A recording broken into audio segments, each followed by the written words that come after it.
ආයුබෝවන්.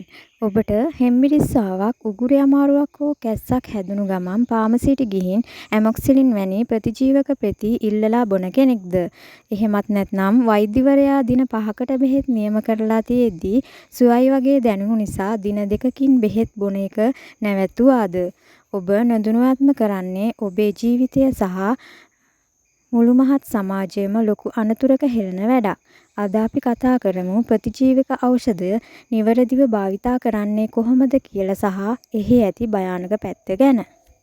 අපි දැන් පළමුවෙන්ම බලමු ප්‍රතිජීවක යනු මොනවද කියලා. ප්‍රතිජීවක කියන්නේ අපේ ශරීරයට ඇතුළු වන අහිතකර බැක්ටීරියා විනාශ කරන්න හෝ ඒවායේ වර්ධනය අඩාල කරන්න නිපදවා ඇති ඖෂධයි.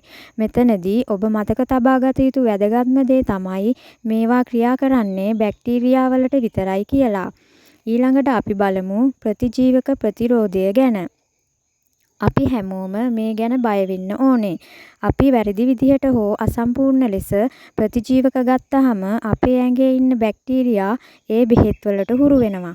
පස්සේ කාලෙක ඒ බැක්ටීරියාවම අපේ ඇඟට ඇතුළු වුණාම කිසිම ප්‍රතිජීවකයකට එය විනාශ කරන්න බැරි වෙනවා. මේකට තමයි ප්‍රතිජීවක ප්‍රතිරෝධය කියන්නේ.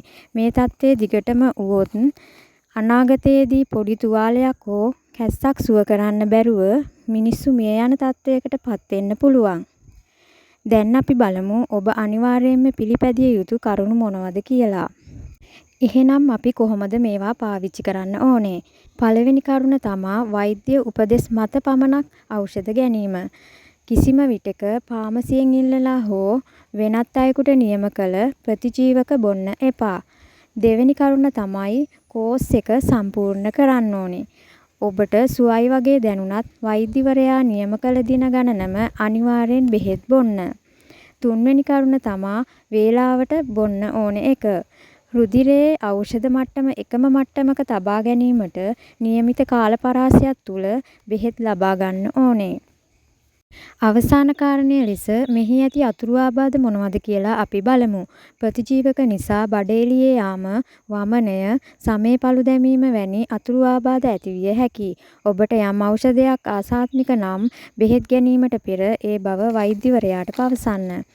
මතක තබා ගන්න මෙම තොරතුරු ඔබගේ සාමාන්‍ය දැනුවත් කිරීම සඳහා පමණයි.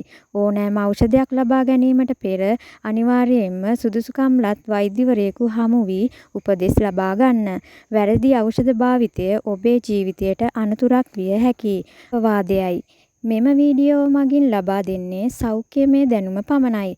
කිසිදු විටක මෙය වෛද්‍ය ප්‍රතිකාරයක් ලෙස හෝ රෝග විනිශ්චයක් ලෙස නොසලකන්න. ඖෂධ ලබා ගැනීමේදී සහ රෝගී තත්ත්වයන්හිදී අනිවාර්යෙන්ම වෛද්‍ය උපදෙස් අනුගමනය කරන්න. ප්‍රතිජීවක කියන්නේ වටිනා සම්පතක්.